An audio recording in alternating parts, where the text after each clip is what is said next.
Hello বন্ধুরা, আজকের এই ভিডিওতে রয়েছে স্যামসাংয়ের পক্ষ থেকে দুর্দান্ত এক নিউজ। 108 মেগাপিক্সেলের দুর্দান্ত ক্যামেরা ফোন আনতে চলেছে স্যামসাং গ্যালাক্সি A73 5G ফোনটির মোট 3টি কালার ভেরিয়েন্ট রয়েছে। তবে কোম্পানির তরফ থেকে ফোনটির দাম ও লভ্যতা নিয়ে লঞ্চের দিন কিছুই জানানো হয়নি।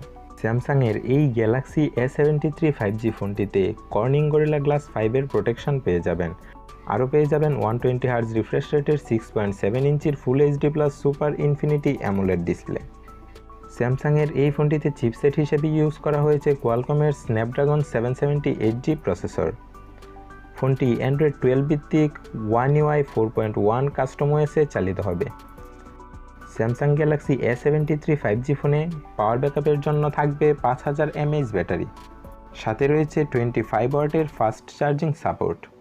কিন্তু দুঃখের বিষয়, ফোনটির রিটেল বক্সে চার্জার অন্তর্ভুক্ত থাকছে না। স্যামসাংয়ের এই ফোনটির ক্যামেরার কথা বললে স্যামসাং গ্যালাক্সি A73 5G ফোনে থাকছে কোয়াড ক্যামেরা সেটআপ, যেখানে ওআইএস সাপোর্ট সহ 108 মেগাপিক্সেলের প্রাইমারি সেন্সর, 12 মেগাপিক্সেলের আলট্রাওয়াইড লেন্স, 5 মেগাপিক্সেলের ম্যাক্রো সেন্সর এবং 5 মেগাপিক্সেলের ডেপথ সেন্সর থাকছে। সেলফি ও ভিডিও কলিংয়ের জন্য ফোনটির ফ্রন্টে পেয়ে যাবেন 32 মেগাপিক্সেলের সেলফি ক্যামেরা। ফোনটির উভয় ক্যামেরা দিয়ে 4K রেজুলেশনে 30 FPS ভিডিও রেকর্ডিং করতে পারবেন।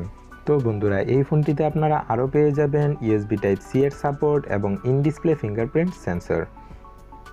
স্যামসাং গ্যালাক্সি A73 5G ফোনটিতে র্যাম হিসেবে থাকছে 6GB এবং 8GB এবং ইন্টারনাল স্টোরেজ হিসেবে থাকছে 128GB এবং 256GB। বন্ধুরা, আপনার যারা এই ভিডিওটি দেখছেন তারা অবশ্যই এই ফোনটির প্রাইস কত হতে পারে এবং ফোনটির রিলিজ ডেট কবে হতে পারে তা অবশ্যই কমেন্ট করে জানাবেন। তবে আমার মনে হচ্ছে এই ফোনটি এই মাসের 22 তারিখে রিলিজ হতে পারে এবং এই ফোনটির প্রাইস হতে পারে অ্যারাউন্ড অফ 50K, অর্থাৎ 50,000 টাকার আশেপাশে। বন্ধুরা, আপনাকে প্রত্যেক ভিডিওতেই কি সাবস্ক্রাইব করার কথা বলতে হবে? সাবস্ক্রাইব করে দেন না ভাই, সাবস্ক্রাইব করে পাশে থাকা বেলটি বাজিয়ে দিন, যাতে করে আমাদের নেক্সট ভিডিও সবার আগে পেয়ে যান। তো আজকের মতো এ পর্যন্তই, ফিরে আসবো আবার নতুন কোনো ভিডিও নিয়ে।